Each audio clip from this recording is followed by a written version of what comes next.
Pilih haruman mengikut personaliti anda. Untuk pemilihan wangian berkait kepada personaliti awak lah maksudnya.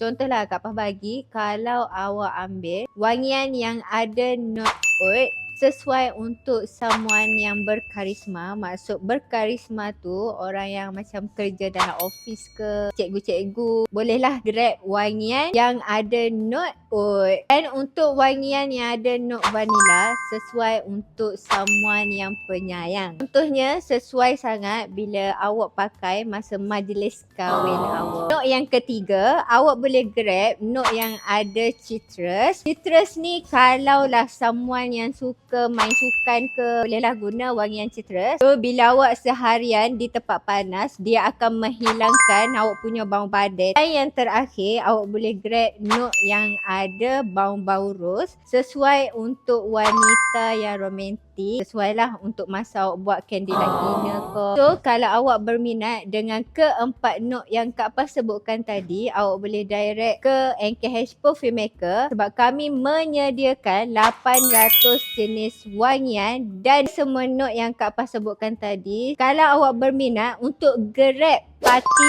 pure di NKH pun boleh. Kami ada set trial serendah 50 gram sahaja dengan harga serendah RM19.80. Di NKH Perfume Maker juga kami menyediakan bukan sekadar set trial yang bersaiz 50 gram.